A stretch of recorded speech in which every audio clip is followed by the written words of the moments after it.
You are experiencing the Knuckleheads of Liberty podcast. Welcome to the Knuckleheads of Liberty, where we're bringing you the people and the organizations fighting for liberty around the country and in your region. Today, we just have some topics coming up before an election happening here in California. So we're gonna talk about some relevant things to California, what's in that election, and the government shutdown. A little bit of Trump derangement issues going on out there too. So plenty of stuff to talk about. But before we get into that, let me introduce you to our panel today. And it's just me and Leon. Leon, the word Brathwaite, last word in Liberty. He is a retired engineer in the state of California. My name is Jason McPhee, and I'll be your host today. And so we've got all those topics to cover, but before we get into any of that, we always start the show off with a Liberty quote of the day, just to get everybody in the right framework, give people ideas of, who are some of the people out there that have some of these great Liberty ideas. Well, we're going pretty much to one of the pivotal figures of all of this enlightenment on liberty, and that is Adam Smith this time. So let's see here. We've got the quote right here, and it says, "There is no art which one government sooner learns of another than that of draining money from the pockets of the people." And boy, I tell you, if there isn't anything that he didn't recognize, Adam Smith, is that, boy, government sure was good at, shaking the people down. And just in case people don't realize who he he was a moral philosopher in Scotland, or over in the UK, back around the time of our revolution. And he, in fact, in that same year, 1776, he published his famous book called An Inquiry into the Nature and Causes of the Wealth of Nations. Oftentimes people just call it the Wealth of Nations. But that is the basis of essentially what we call economics today. Certainly some guys had some of these ideas maybe here or there before that, but he kind of crystallized a lot of this, and a lot of people refer back to him for a lot of these economic ideas that sadly, it doesn't seem like there's an awful lot of people out there, especially those who call themselves socialists. Doesn't seem like they've learned any of that stuff. They've had a couple hundred years and they still haven't picked up on it. But so he's definitely an inspiring figure, and I think one of the things too to point out with him, as well as being a moral philosopher, a lot of people think of economics as just this cold, the dismal science, a lot of people will call it. But he was much more concerned into the justice of why some people have things and others don't. And in this particular book, he was looking why some nations do better than others.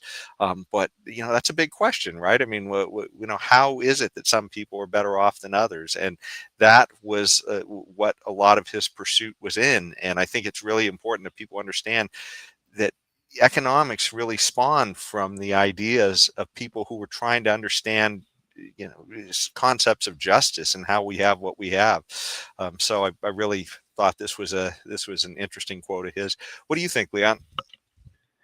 Well, Adam Smith should have called this section of his book "The Poverty of Nations," because this is how nations become poor. When the government intervenes too much into the economy, they drain our wealth by through what they call taxes. They try to make taxes as the most moral thing that you can do, and that is why nowadays we hear we need to tax the rich. We need to tax the rich. The rich need to pay their fair share, and on and on and on. You go on with this damn nonsense. But it all gets back to this whole concept that Margaret Thatcher clearly stated, that things like socialism, which is what Adam Smith is talking about here, really and truly. He didn't use that word, but things like socialism, where you taking money away from one group of people and trying to give it to another, and in the meantime, of course, the government is always shaving off a little bit. They have to keep their cut of it, and before they pass it along to the intended citizens in their society. So the government keeps their share. They pass along a little bit of it, and it's a little bit of it because a lot of it goes through a lot of hands before it really gets to the quote unquote poor, which you can talk about also. And so Margaret Thatcher said these things never work because you always run out of other people's money.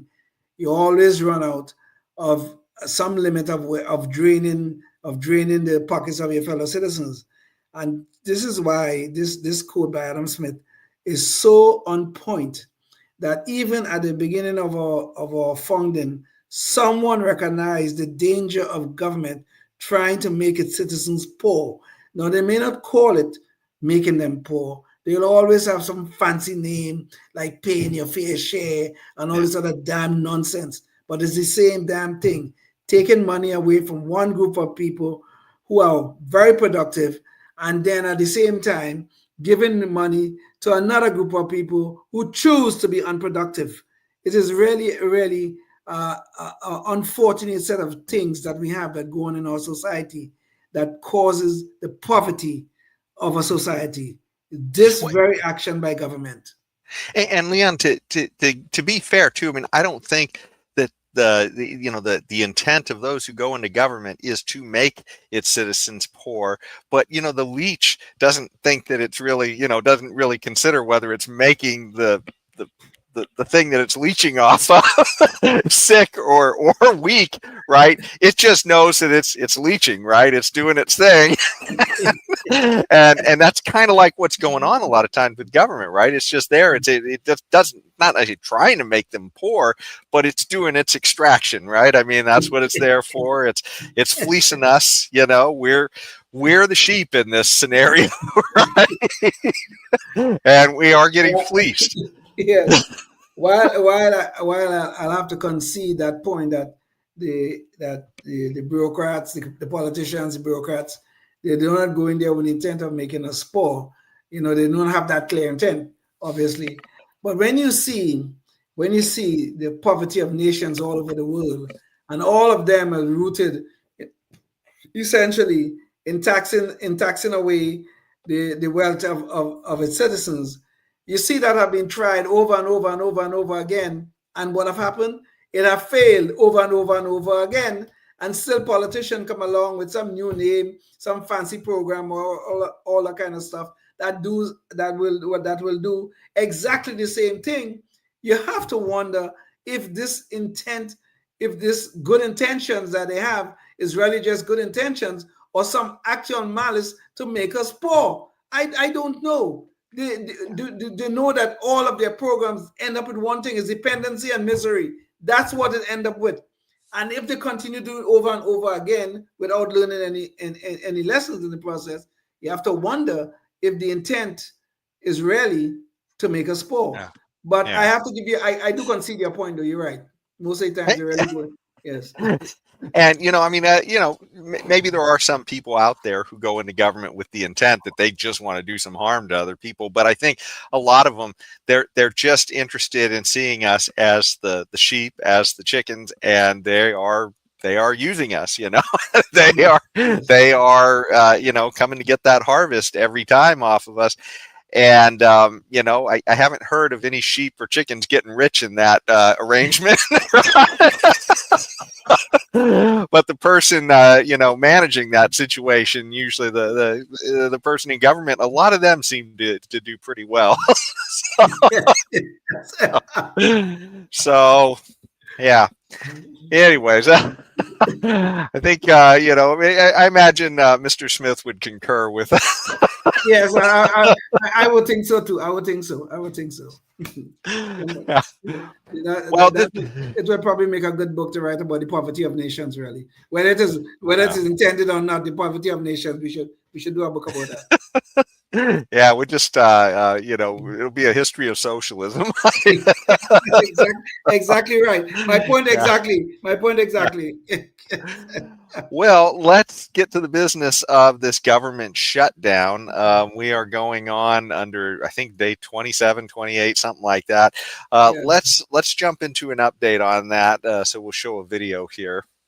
Tonight, impacts of the government shutdown intensifying, with key benefits on the brink of running out for millions more Americans. We expect to see a huge influx in people utilizing the pantry. The U.S. Department of Agriculture says SNAP food assistance will stop starting November 1st for about 42 million people. That same day, open enrollment begins for the Affordable Care Act, and premiums are expected to reach record highs. Nearly 4 million people are projected to drop their coverage next year if lawmakers allow the ACA subsidies that help lower those premiums to expire. So missed SNAP benefits, delayed paychecks for federal workers. Sounds like an Affordable Care Act. It's going to have some problems with people who have their health insurance through that program. And not to mention we have issues with air traffic controllers that have been ongoing as well. Let's hear what the politicians have to say about it. We need to assure Americans do not have their inflation, do not see their insurance premiums double overnight. And that's what's going to happen unless Republicans work with us to stop that. Both sides blaming each other. I would urge moderate Democratic senators to come across the aisle. We're starting to eat into muscle here. Wasn't the Affordable Care Act supposed to make healthcare cheaper? It appears it's all a fiction, because if the government isn't backing it up, then suddenly we see the real price, which apparently is unaffordable. But let's find out if there's any end in sight. And it doesn't look like the shutdown will end this week. House Democrats will come back to D.C., but House Speaker Mike Johnson hasn't called back Republicans. And the Senate will be here, but so far their votes to reopen the government have all failed. So there you have it. And I just found the government shutdown clock at the White House. And we are in day 28, in case we've lost track of it. But yeah, it appears the SNAP issue and some of the military spending issues seem to be the big drivers of at least making people worried that or they think this will be the lever that maybe gets government, I guess, back up and running again. I don't know if it's ever up and running really, but except for these few issues, I mean, I still am not missing it. I don't know. What do you think, Leon? Well, there's nothing to miss here. I mean, as I said before, and I say again, I hope they could shut down forever. I mean, we could get, as long as we could get the military paid and get some of the other essential services paid, they could shut down forever, as far as I'm concerned. There's a big story here that comes out of this that nobody's talking about. Here everybody now is lamenting the fact that 42 million people are going to be in this hardship because the SNAP program is going to run out of money this coming Saturday, and that is essentially the crisis.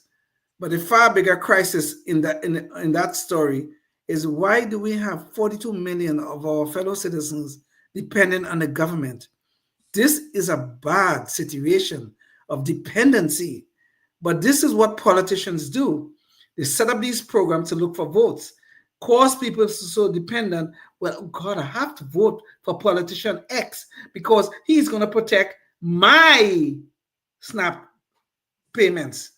Why we have citizens so dependent upon government? Sure, we'll understand in some cases we'll need people's help to help our fellow citizens, people who are disabled, they have mental challenges and that kind of stuff, and they can't earn a living. I'll be willing, even though I don't like the dependency of it, I'll be willing to give some leeway there.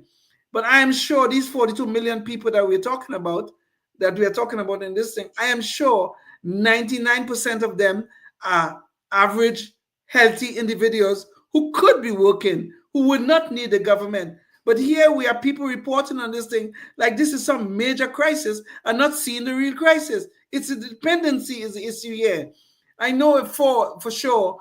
I mean, you cannot solve that problem in the short term, in the sense that, well, we could just say, well, no more SNAP, and then everybody will go to work and that kind of stuff.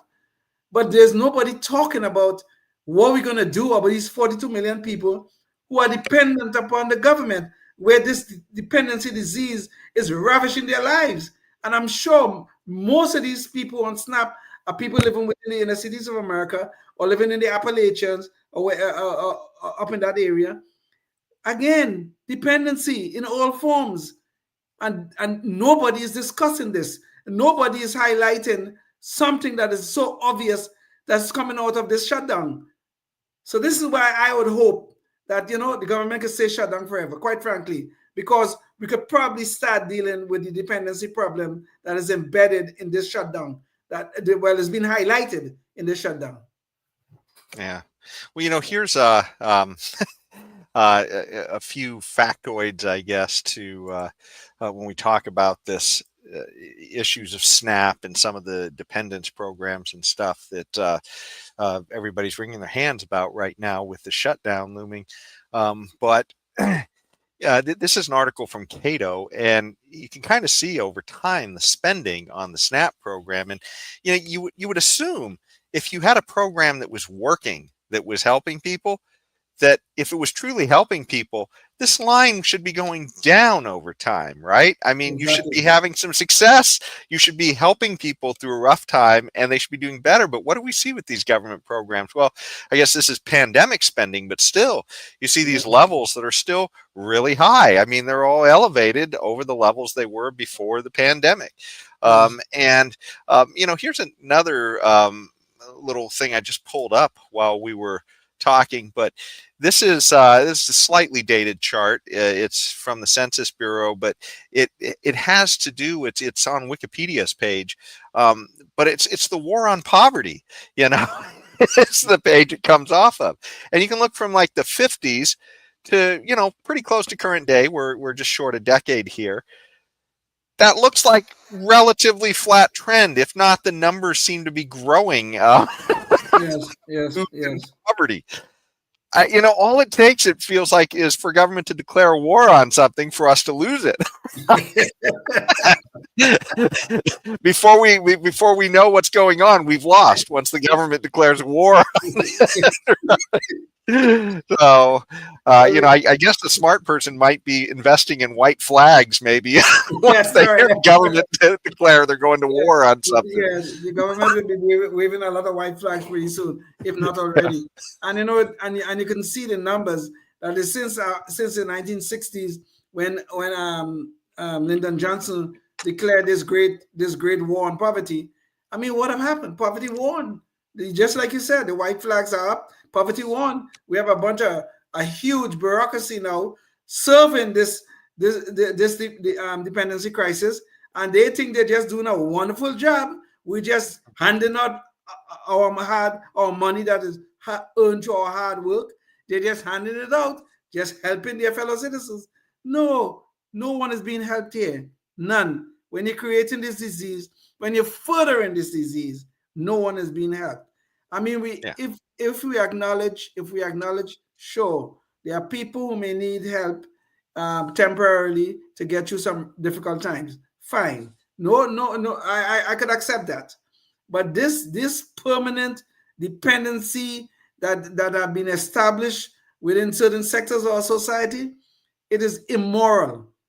And if not evil, it is certainly immoral, because you're putting people in a position where they become addicted to these sort of programs, and it's almost like a crack addict needing crack. It is so disgusting. It's unbelievable. Well, I wish I had time to put something together on this before the show. It just occurred to me while we were talking about it, but my recollection is John Stossel did a piece a while back where he showed the graph, because you look at this and at least you could say, okay, well, about the time Lyndon Johnson comes into office, and I'm not quite sure what that year is, but I know it's right around the early 60s, right? He came into office in 63 after the assassination of Kennedy. Oh, okay. Well, then this even makes the point even better, because you can see that the trend is downward, right? Yes. Already before the war on poverty. So but I recall John Stossel talking about this too. A lot of people, they'll start the trend right when the war starts, right when they declared war on poverty. But if you look at it, the trend was already downward, right? Because literally the market was making everybody better off, and then you get a lot of government thrown in there, and that puts the brakes on everybody being better off. pretty soon we start changing direction and going in the wrong direction. And you could see the same thing happen here in California with our, Gavin Newsom's war on homelessness, right? Yes. I don't think he ever called it the war on homelessness, but he had a plan when he was mayor in San Francisco, and we played the video clip from that on the show before. But he talks about his big plan to end homelessness in 10 years, and that was like 15 or 20 years ago. And since then, he's vaulted from mayor of San Francisco to governor of California, and in that same period, homelessness has exploded across the state. So exactly. And the spending on it has exploded as well, which just says, well, what the hell? We're spending more on it and we're getting more of it, right? It shows those perverse incentives that are going on when government decides to take the lead on something. Well, just recently I was looking at a video, and I don't remember where I was looking at. Maybe it was on X. A reporter was interviewing a homeless guy, and the reporter was saying something like the government is paying people to be homeless. You're right, and everybody was shocked by that. She was interviewing a woman. A reporter was interviewing this guy. He said the government gives him $600 and something a month plus some sort of welfare benefits. No, not welfare benefits. Food stamps plus food stamps. So he's getting about $800-900 for doing nothing. And the guy said, well, why would I want to stop being homeless? The government is giving me $900 for me to sit on my behind and do nothing. Why would I want to? You can't fault the guy's logic. Exactly. Playing in the incentives that Gavin Newsom is setting up for him, right? Yes. So yeah, it's just nuts. But since we're running up near the end of our time with public access, I did want to squeeze in this other item before, and it's Prop 50, because that's going to be on the ballot next week, and the show will probably air on public access just before the election day there. So let's see if we can get an update on Prop 50. So this is kind of what's going on there. $282.6 million. That's how much the California Department of Finance projects the upcoming statewide redistricting special election will cost the state. Specifically, in less than 2 months, Californians will head to the polls to take up statewide ballot measure Prop 50, formally asking voters to either approve or reject this newly proposed congressional map aimed at helping Democrats pick up 5 U.S. House seats. $282 million that California taxpayers have to pay, not for anything related to California politics, but to help Democrats in national politics. Well, it's outrageous and it needs to end. San Diego Republican Assembly member Carl DeMaio says the special election is too costly for a state already facing a $12 billion deficit. He's against Prop 50, noting it will temporarily pause through the end of the decade California's voter-approved independent redistricting commission in charge of drawing congressional maps. This latest memo confirms that the costs are spiking and financial losses that taxpayers will have to cover because of this unnecessary special election, so that politicians can try to seize power from the voters to manipulate the lines of their districts. But Governor Gavin Newsom and his fellow Prop 50 supporters say the measure is necessary to fight back against red states as they advance President Donald Trump's plans to redraw congressional districts there in favor of Republicans. I mean, these guys want to put America in reverse. So if that wasn't bad enough, that we're spending $282 million for a statewide election that has nothing else but a ballot to help Democrats nationally, it turns out they made an error. And so they have to spend several million more in order to fix that error. Taxpayers will spend at least $2 million correcting voter guides that have an inaccuracy in it. Those guides went out to some registered voters about the upcoming special election for Prop 50. Sources tell KCRA 3. Prop 50, you may know, will ask voters to approve new congressional maps that have been redrawn by Democrats to help Democrats in future elections. Now, the map that's on page 11 of the voter guide incorrectly labels a congressional district as District 22. It should say District 27. And if all that isn't bad enough, it turns out that it's not even a transparent process. KCRA's Ashley Zavala actually tried to find out who even drew these maps, because recall, these were supposed to be drawn, these districts, by a citizens commission, by an independent commission. And that was supposed to make this a more transparent and balanced process. And this grab by the Democrats in California is just an attempt to put power back in the hands of the legislatures. I asked both the Democratic leaders of each elections committee who is responsible for drawing these new proposed congressional districts. And whether or not state lawmakers involved in drawing the maps, any state lawmakers at all? Not to my knowledge. So then who adjusted them last night at 8 p.m.? It was my understanding that they were by 8 a.m. They were out there. No, Monday there's an there was a collaboration, but we can get to the people that actually did that work. So then why does the legislation say the detailed maps are prepared by the Assembly and State Senate elections committees? So the reality is that it was a collaboration, and we can get to those specifics, but I think what's most important is the maps are out there for people to see, to evaluate, to make a judgment on. The lines are the lines. Madam Chair, but when you consume something, don't you want to know who makes it? When you are presented with something, don't you want to know where it's coming from? Don't voters deserve to know? When I go to a restaurant, I don't need to meet the chef. They deserve to know who drew these maps. Again, this is the most transparent process. So then who drew the maps? This is the most transparent process. You're not interested in that. So the two women you just saw there, again, they are the leaders of the legislature's elections committees. Neither would really tell us who is responsible for these maps. So there you go. The most transparent process ever of us getting fleeced out of almost $300 million. Wonderful people. Yeah. Go ahead. I'm sorry. Oh, no, you go ahead. I was just going to say, remind me of that quote from the beginning of the show where we talked about Mr. Adam Smith.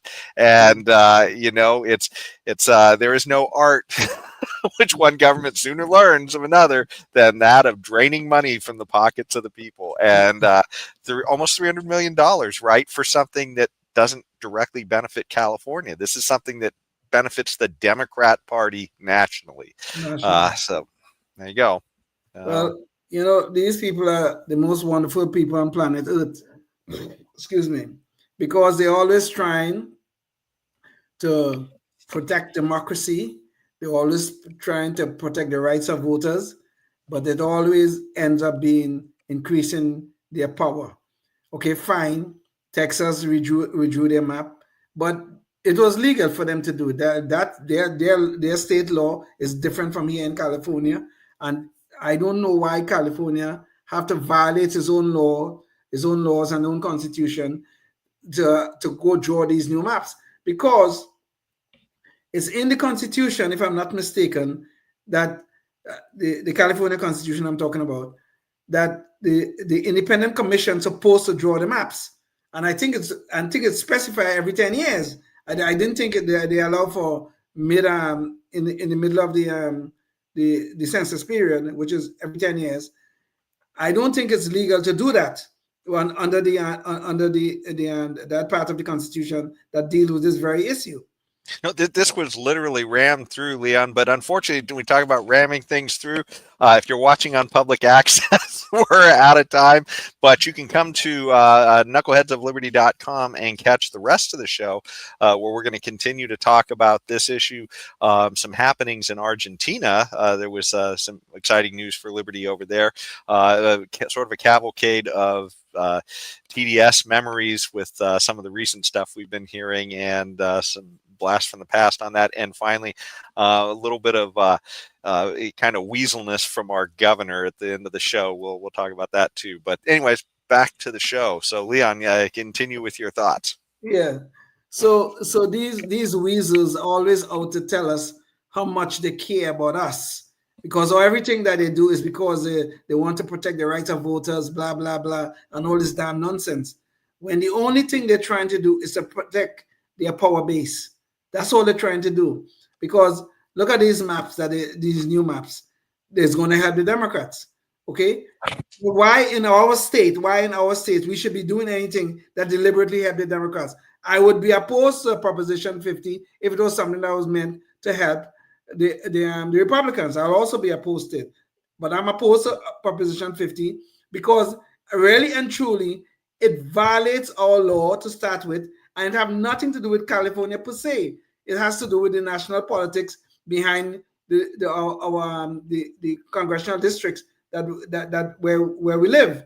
But what does that have to do with promoting democracy?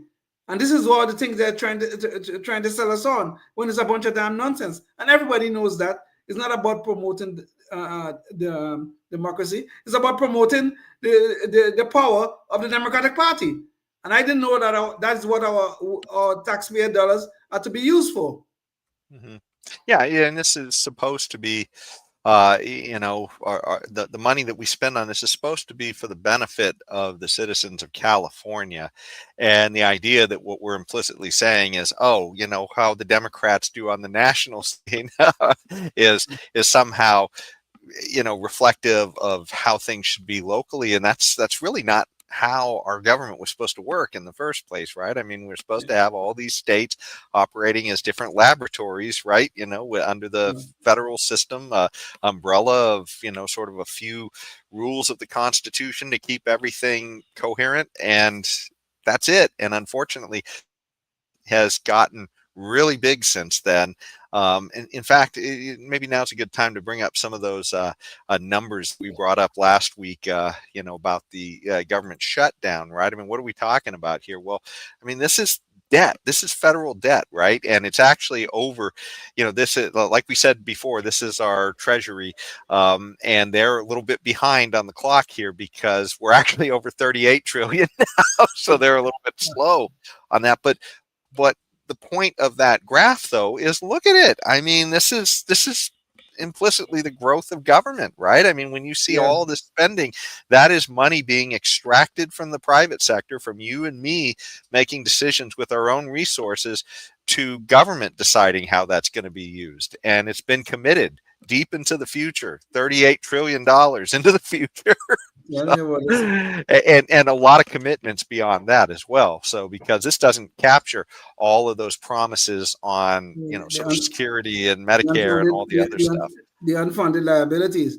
But within this graph that you're showing here, Jason, is a very deep immoral thing that is going on, which is that we are spending money today and we're using debt which our children and grandchildren and great-grandchildren will have to repay.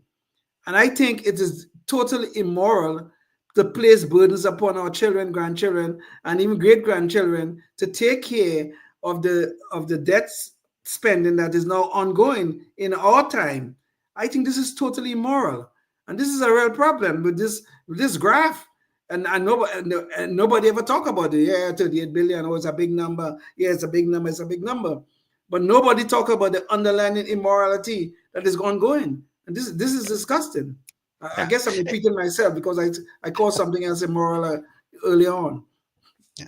Well, and note too, as a libertarian, I think this is an important feature, because if you look at these dates from where it really shows it taking off, it's from about it looks like it's around the late 70s, early 80s till current. And guess what? There were a lot of both Democrats and Republicans in control during those periods of time. So whether you consider yourself a Republican or a Democrat, both of your hands are dirty. Very. Yes. This is, ultimately, we're not going to fix this problem unless people wake up and stop just blindly voting with the two parties. I mean, people have to put front and center, I guess the morality of not thinking that they're going to get a free lunch from government, right? Because ultimately that's kind of an immoral thought. The idea that somehow government is magically going to get something and give it to you. Well, government doesn't, this is something every child should learn, and they don't. But it's that government doesn't actually create anything, right? It simply takes from some people and gives to others. So it's a highly immoral prospect here. If you think you're getting something free from government, it's being taken from somebody else somewhere along the way. And whether you're a billionaire and you're getting some kind of a nice deal on subsidies or something for some product you're making, or whether you're a person who's literally just looking for a free lunch. Either way, with the SNAP program, maybe or something, either way, that's coming from somebody else. It ain't free. And, we've gotten into a lot of this trouble by thinking that we can get a free lunch from government. And this also highlights another thing we spoke about earlier, which is the dependency crisis.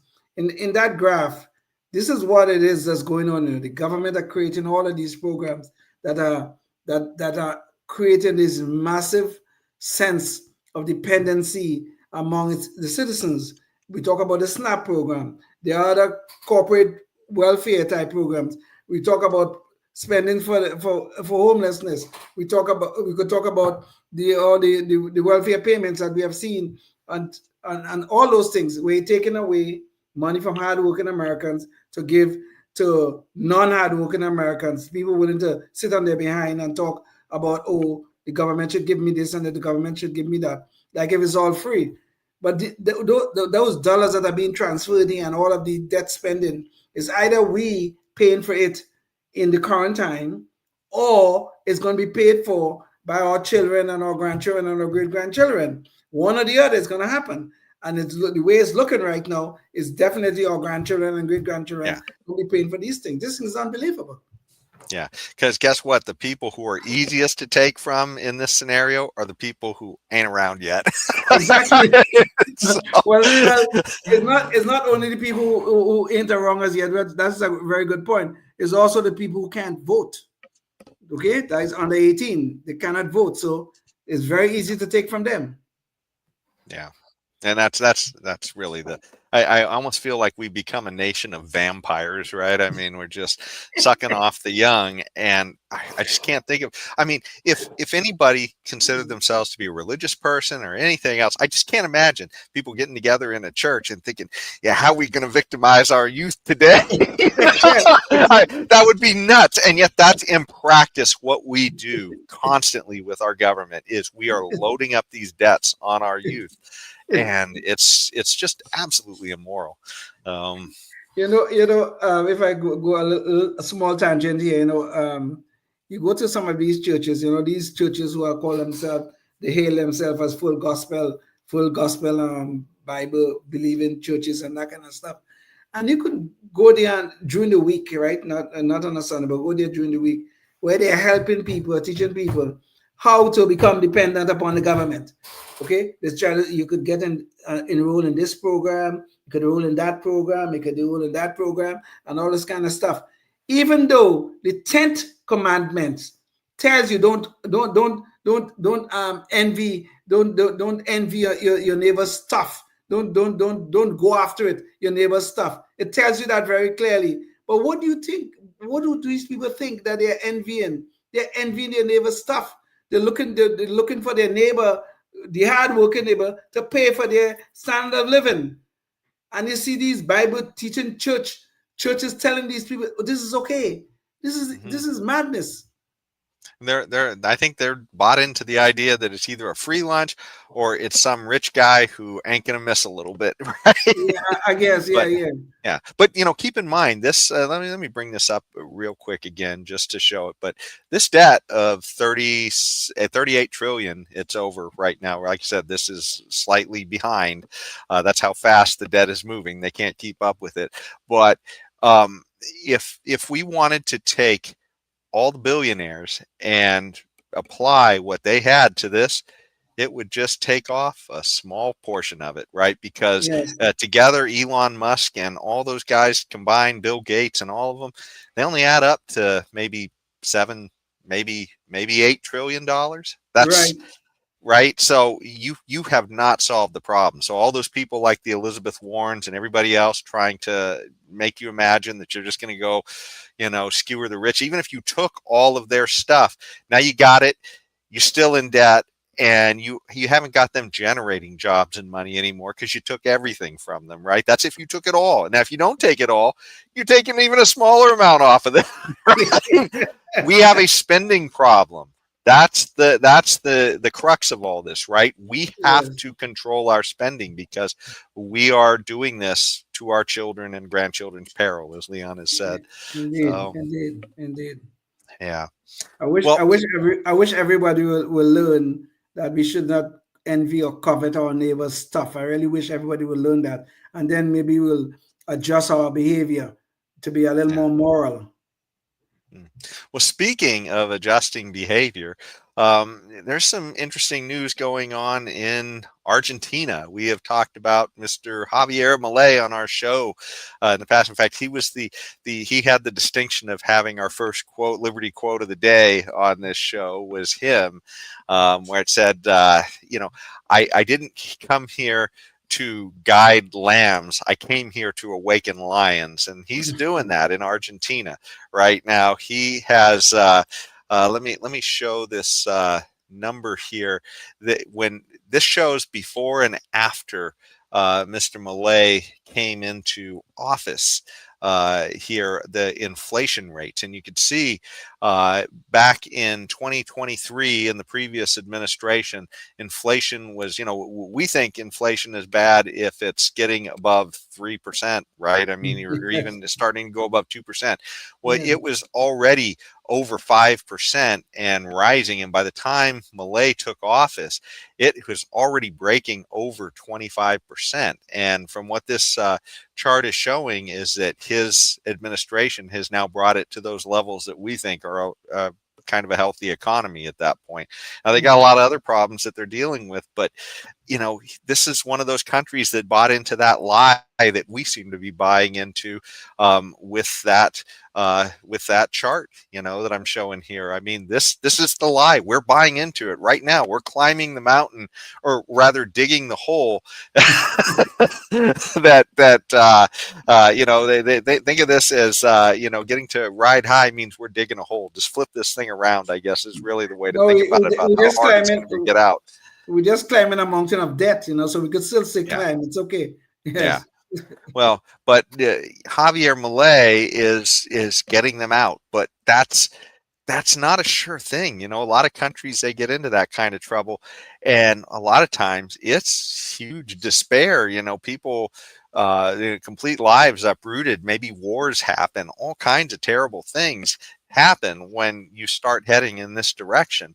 And here we have somebody in Argentina who is turning it around, and there's some stumbles along the way. He's got a whole lot of socialists that he has to get in line there, so it's not easy drifting, but and there's some other news too there that we just recently had a little bit of a bailout of their currency. I think it was because I guess markets got spooked because it sounds like his sister is involved in a potential corruption scandal on a cryptocurrency, and I think there was some other sort of a potential kickback thing of pharmaceuticals or something. So, and I'm not sure if there's anything to it, but it's a fragile coalition, right? The world is not, we know from this country, the world is not made up of 90-something% libertarians, right? We're a tiny percent here in this country. We're just a few percent at best, right? I mean, I don't think we've ever been over 3% in the national elections, on these things. So, this is what he's dealing with there. Somebody who's unabashedly libertarian, Austrian economist, and he's holding together a very fragile coalition. So, I mean, if there's any kind of whiffs of scandal or anything else, it gives fuel to all those socialists who don't want to go the way he's saying, right? Who want to get back on that mountainous track that we're showing over here. So, I don't know. What do you think, Leon? Well, there is some good news about in terms of the Malay's message getting out to the people, because there were the congressional elections, I think on Sunday or something like that, and his party or his coalition, who is now holding a majority in the House. I think they call it House of Delegates, or House of something, or the Assembly, or whatever it is equivalent to our House of Representatives. So somehow or the other, his message is getting through. While you're right, there have been some stumbles along the way. There's the entrenched bureaucracy that he's trying to deal with. He have been able to cut out some of the agencies and all that kind of stuff, but there's still some serious entrenchment that have not yet been dealt with. And until he deals with that, he gonna have some problems in getting his programs in place, which is badly needed in Argentina. Argentina came out of a whole period of where they had military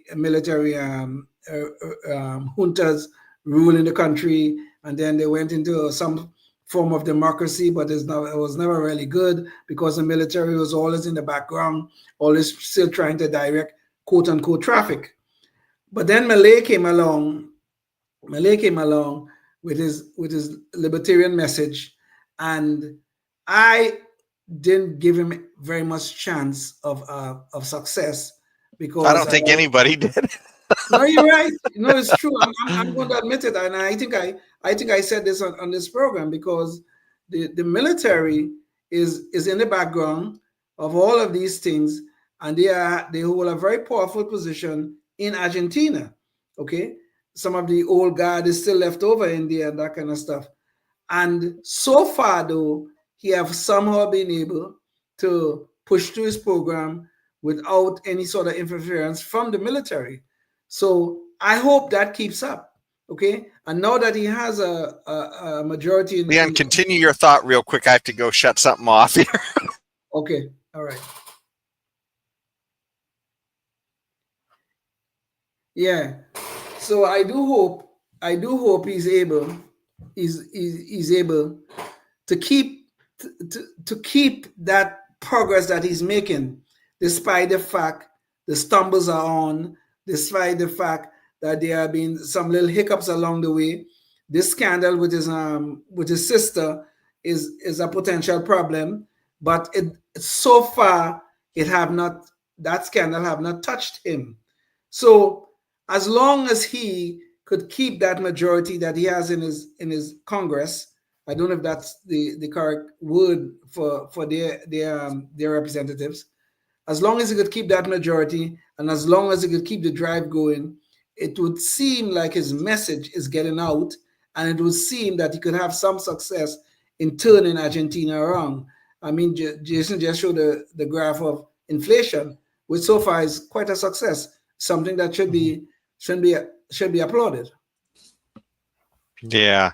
Yep. And that was the graph we were just showing there for a second. Right, This yeah. is from the article called the oh gosh, what is it?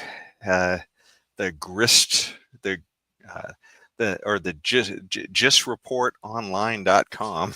Yes, So yes. okay. So yeah.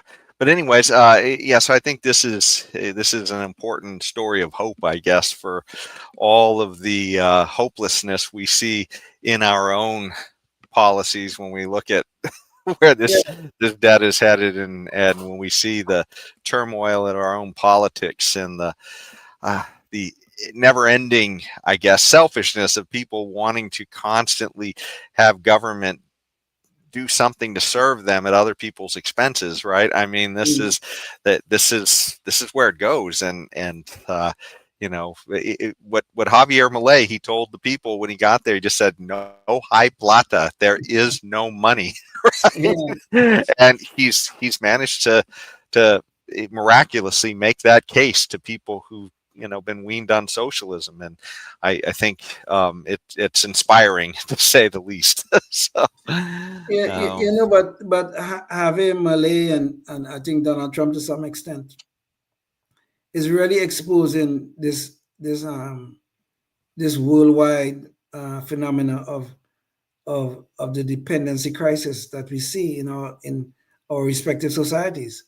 That people, the individual citizens, are so caught up with the government solving their problems for them, and they become so dependent upon government that we are digging a hole or climbing a mountain of debt to try to solve the problems of other people. We are taking one group of people, giving money to somebody else. We are trying to solve the problems for the other people who are, quote unquote, receiving the money. But this is a worldwide problem. This dependency crisis is really a worldwide problem. If you look at Europe, of course, was, you know, the cradle of Western civilization.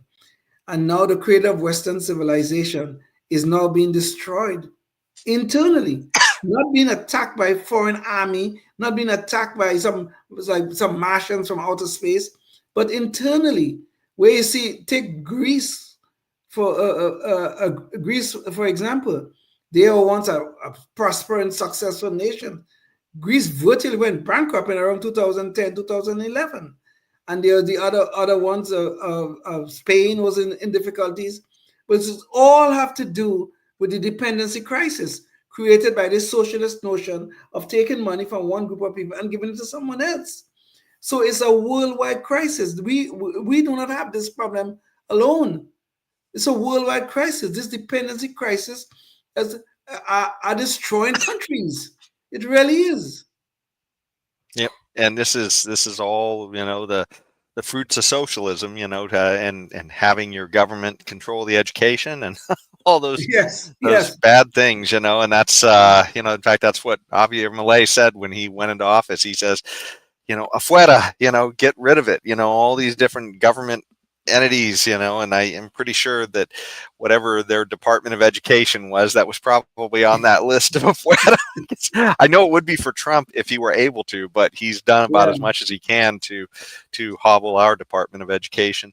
Right. But speaking of Trump, though, this this does get us to some recent, Trumpism. It's funny. I mean, Trump is somebody who does drive a lot of people crazy, even people who maybe even are friendly to him, people who might be on his side. Some of us in the liberty movement, it's sort of like one day, hey, that's a thing he did. And then the next day it's like, I can't believe this guy. You want to tear your hair out, right? But for some people, that's every day for them. And so this is one of those guys that I wanted to show here, and this is Eric Swalwell, Congressman Swalwell. That was the guy who, remember, was sleeping with Chinese spies. Yes. While he was on the yes. Yes. Well, he is so triggered right now by this ballroom that Trump is building onto the White House, and he's building it with private money. It's not costing the taxpayers anything, and that's got Swalwell so upset that he's saying whoever wins for the Democrats has to vow to destroy it.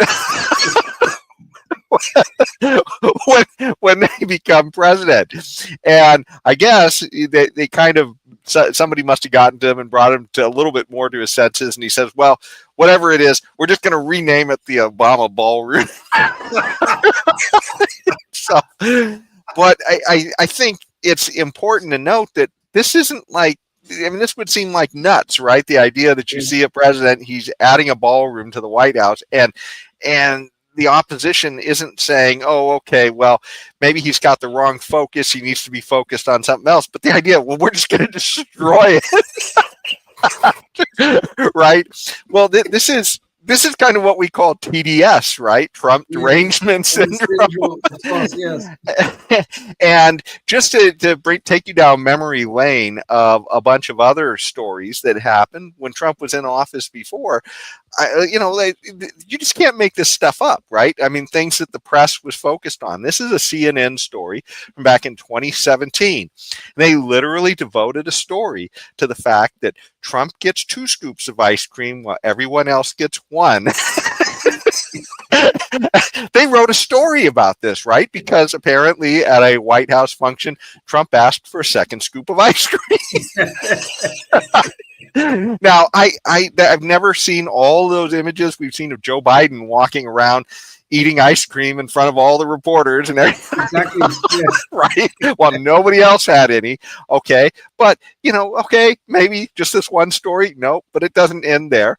Here's a story from Business Insider. This was from, oh gosh, I know it's from around the same time period, I guess. But it's Trump's salt and pepper shakers tower over everyone else. Obama, Bush, Clinton used the same size shakers as their guests. So, I mean, they took the time to write a story about this, that Trump had a bigger salt and pepper shaker.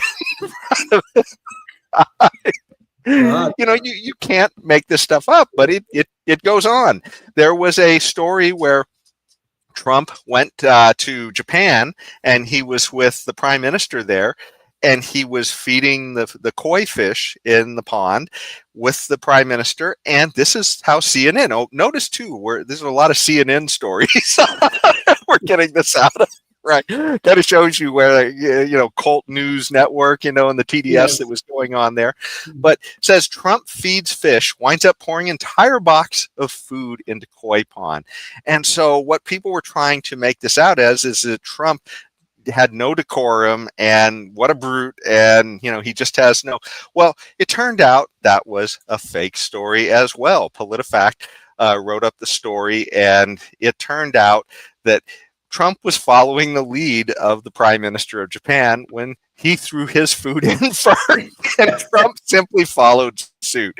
And all they did was deceptively edit the video to not show the Prime Minister on CNN do this, but then they showed Trump do it. And there you go. There's your fake news that we're talking about. And, of course, there's the classic. This was after the Charlotte, riot that happened, the demonstrations there, where a woman got killed because a guy drove his car through the crowd. And there were some people there who declared themselves to be white supremacists. And the idea was they were defending a statue. Now, there were people who weren't white supremacists who were also defending the statue. And so Trump had made the statement that there were very fine people on both sides. Okay. And the Atlantic said, how on earth? And it wasn't just the Atlantic, by the way, it was CNN and all the other usual suspects. Exactly. And you still hear some of these people and some of these politicians say it to this day. We hear Snopes, and it took them a while. This is a 2024 article, but it said, no, Trump did not call neo-Nazis and white supremacists very fine people. Because they recognized that he literally said, and I'm not talking about the white supremacists. Yeah, exactly. Right. So this is, just nuts. It's time and time again we see the same stuff. So, I mean, getting back to this story, right, and you wonder how anybody could get this deranged. Well, you can see we've been living through this for a while. So, sorry, Leon, normally this is something I would have made a video about. I didn't have time. What do you think, Leon? We could sit here and laugh at all of this, Jason, and it's a lot of it is funny, obviously, but this Trump derangement syndrome that is going on in the media and in the both print and broadcast could sometimes get quite dangerous. These people are so deranged in their hatred of Donald Trump. They covered up for a half-dead man to sit in the White House for 4 years. They covered all of that up just because they hated Donald Trump. Plain and simple. I mean, Joe Biden was doing all sorts of things that clearly showed his cognitive decline. Clearly, without a doubt, showed it. But everybody was saying, oh, he's as sharp as a tack. He's as sharp as a tack. I mean, we had Joe Scarborough talking about, oh, I'm going to tell you the truth. And if you can't handle the truth, F you, and all these sort of things. This is the best Biden ever. Yep. But this is the problem. We have a man who's in serious cognitive decline, sitting in the White House, unchallenged for the most part, just because of this Trump derangement syndrome. This is where this syndrome got dangerous. Really, really dangerous. And this nonsense from Eric Swalwell about these people have to tear down the ballroom that Trump is building, which, as you rightfully point out, is being built without the use of taxpayer dollars. So what about all the other renovations that was done or building that was done in the White House by other presidents? Obama built a basketball court. Do you want to tear that down? Nixon built a bowling alley. JFK had a pool where he used to host his female companions. That's what they say. All right, I don't know if it's true, but that's what they say. And all this, and going all the way back, the way we have different presidents have done many things. Do you want to destroy those two, or you only want to destroy the renovation and building that was done under Donald Trump? This is the derangement. This is the Trump derangement syndrome that is so dangerous. And if, God forbid, Biden might have done something truly, truly disastrous, but the media allowed this man to sit in this office, for 4 years unchallenged. This is a real scandal about this media. these people who are protected by our First Amendment. Well, this is something. It just if the Democrats had not become so deranged and their media lackeys hadn't become so deranged with all of this TDS, we wouldn't have Trump. I mean, it's that simple, right? I mean, if these were literally the socialists of 15 years ago, socialist light. A lot of these guys advertised themselves at, not even 15 years ago, but going back to 20, 30 years ago, whatever, there wouldn't be a Trump. I mean, if Trump were running against the Bill Clinton of the 90s, I think Bill Clinton would have won, right? True. I mean, this is just because he seemed like he's kind of in the center. I mean, and his biggest failing seems to be that he can't keep it in his pants, right? Well, I mean, and of course, being a libertarian, I'm not crazy about a lot of his policies, but it wasn't completely derangement land. I mean, they weren't trying to trans the kids. They weren't trying to just do all of these nutty things, like having dudes in women's sports and just telling us that's normal, right? Yes, exactly. While they watch a woman get smashed in the face harder than she's ever been hit. Yes. And we're all just how brave, how beautiful. How beautiful. And one of these women who hit with one of those volleyballs have some kind of permanent damage, actually brain damage or something like that, because some dude pretending to be a woman is playing against in a volleyball game. I mean, this is and politicians defending this. This is derangement of the worst kind. And 15 or 20 years ago, it's funny. I mean, as a libertarian, I'm for much more open borders, but it's in conjunction with getting rid of the welfare state, right? And you've got to, and people like Bernie Sanders, who didn't want to get rid of the welfare state, saw a good reason to keep those borders out, right? And yet somehow they want to have the socialism now and get rid of the borders, which is just insanity. And that's what we saw during the Biden administration. So, I mean, these people have become so crazy.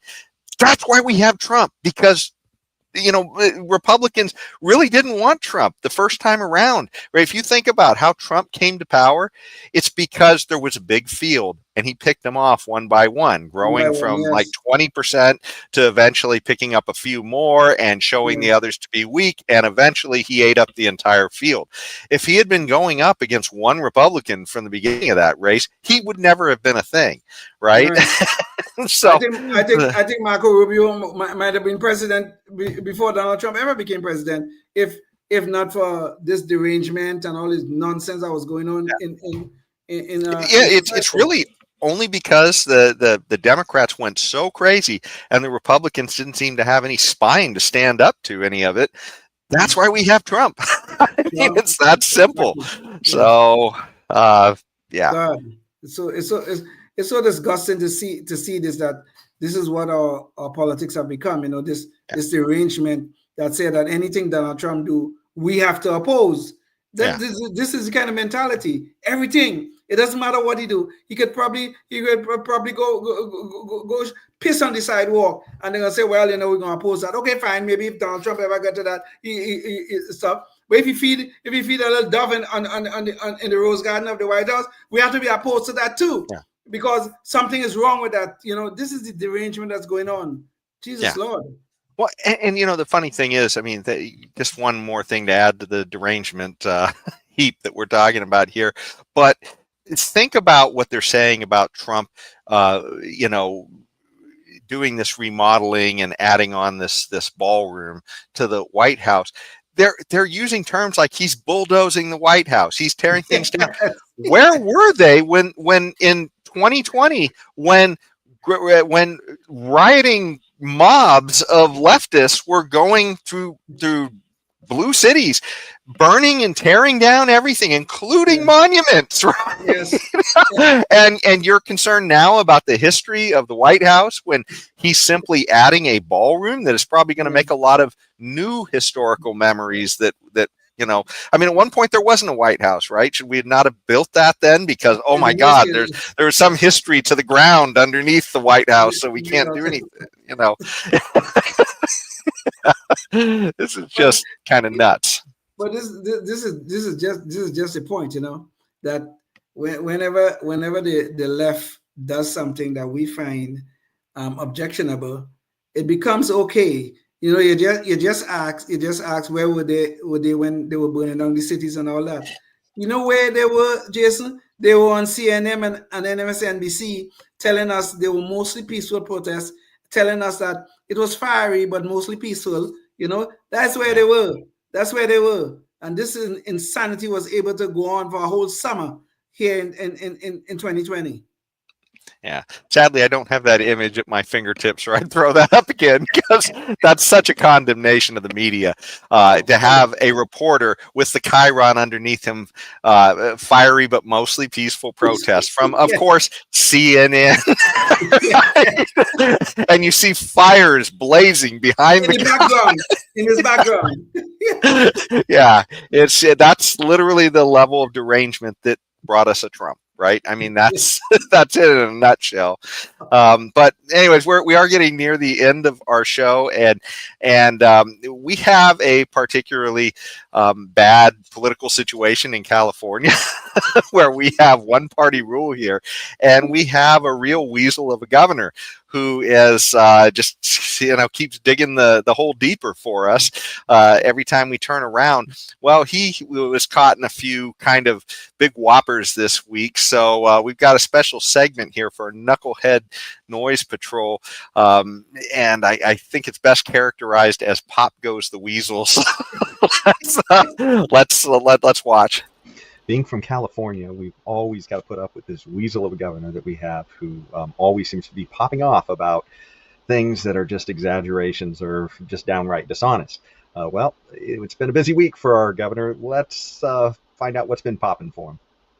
My mom was 19, pregnant, and divorced a few years later with 2 kids, came from no money, and just hustled, worked hard, grinding every single day. And she just taught me hard work and grit. And I struggled, couldn't really read or write. Bounced around a bunch of different schools, and she said, we got to get out of San Francisco.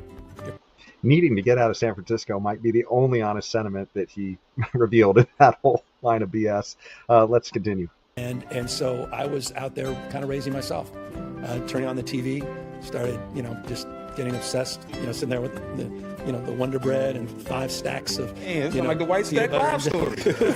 Yes, you heard that right. Gavin Newsom. Born into one of the most politically powerful machines in California, friend to the Gettys, Nancy Pelosi, I think it's his aunt or something. Apparently he was born into poverty and really had to pull himself up by his own bootstraps, according to Gavin Newsom. Just, and the fact, too, that he said Wonder Bread, I mean, anybody who actually grew up poor knows you're probably eating generics, okay? But Gavin didn't know that, right? Let's hear some of the other nonsense that went on in that interview. All this anti-woke stuff is just anti-black, period, full stop. All the CRT, ESG, DEI stuff, that's all this is. It's this great purge, and it's happening in real time, and I'm sitting here, and I feel like, luckily I'm governor, but like we're not doing enough. We're not. Yeah, there you go. Apparently anti-woke is anti-black, according to Gavin Newsom. Of course, in reality, that woke ideology is actually the racism itself. When you literally say that black people need extra support when nobody else does, right? That's kind of the racist ideology. But, Gavin's pandering, so I got to give him that. But this wasn't the only crazy interview he did. Megyn Kelly also caught him in a lie as well. So here's what Gavin said to Charlie when Charlie was sitting on his set about Gavin Newsom's own son, Sot 1. Last night, trying to put my son to bed. He's like, no, Dad, what time? What time's Charlie gonna be here? What time? And I'm like, dude, you're in school tomorrow. He's 13. He's like, no. This morning, wakes up at 6 something. He's like, I'm coming. I'm like, he literally would not leave the house. Did you let him take off school? No, he did. Of course not. He's not here for a good reason. But the point is the point. You canceled school for like 2 years. Once one day. The point is the point, which is you are making a damn dent. Thank you. I'm kidding. So that's Gavin pretty much describing his son as a fan, and here he is now sort of disowning that statement. Here's Gavin Newsom on CNN Monday with an entirely different description of what went down, Sot 2. That's your son, obviously a fan of Charlie Kirk. What was the conversation like between you and your son after Charlie Kirk was So assassinated? he called me, I don't know how he got a phone, but he called me from school that day, really alarmed. And all his friends were around the phone that wanted me to somehow express or understand what was going on. He wanted to know if he was dead. He wasn't a fan of him as much as he was familiar with him. And it was very revelatory for me because he's also out there. My son is 11, 12 years old. He's sitting there talking to me about not just Charlie Kirk, but folks like Andrew Tate. So there you go. So Gavin Newsom, poor guy. He's been a victim all his life. Yeah, he's just finally getting his turn at a deluxe apartment in the sky. I don't know. But I tell you, though, I think we caught him in another lie that Megyn Kelly didn't catch in that last bit. And he said in that video piece that his son was 11 or 12. Well, here's a story about his family. And he has 2 sons and 2 daughters. And there they are in the picture. And one of them, this is his son Hunter, apparently, was he was born in 2011.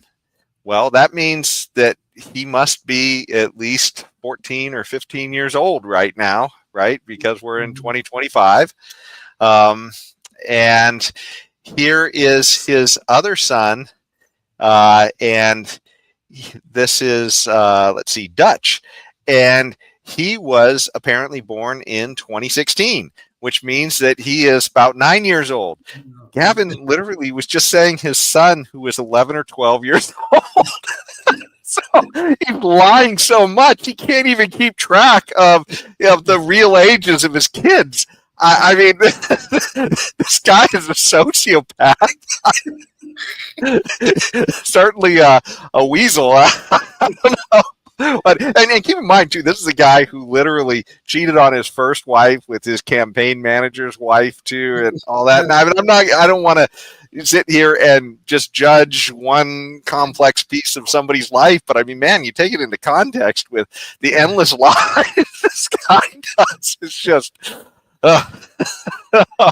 You know, Jason, honestly, I have to object just a little bit here. Really, I do, because I think calling our governor a weasel is really a disservice to the weasels, really and truly. Really, it's a disservice to all the weasels in the world.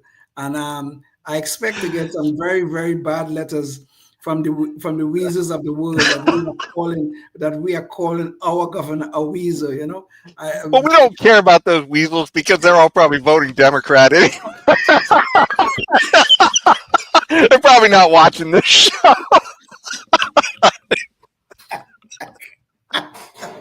I mean, this guy gives weasels a bad reputation. I'm serious.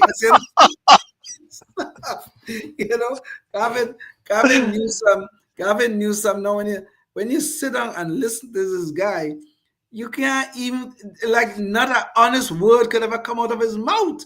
Seriously. I mean, even well, look at these simple things. The age of his son. I mean, geez, or maybe we are misunderstanding. Maybe the man has some other children that we don't know about. That's another possibility. He's such a weasel. It's quite possible. I don't know. Yeah, he might be a real player. I mean, he was just on an NBA show. Maybe he's got one of those kind of lives that we don't know about, where he's traveling California cities and leaving kids everywhere. Everywhere, who knows? We don't know. We don't know that. I mean, the man doesn't make weasels look bad. So who the hell knows? Who the hell knows? I mean, Gavin need to go to some rehab for pathological liars. That's what he need. He need rehab. He really does. Yeah, well, unfortunately, we're kind of stuck with him until the cult finally comes to its senses and stops being such a cult here in California. Maybe we could break away from voting for this parade of awfuls that keep coming through our government.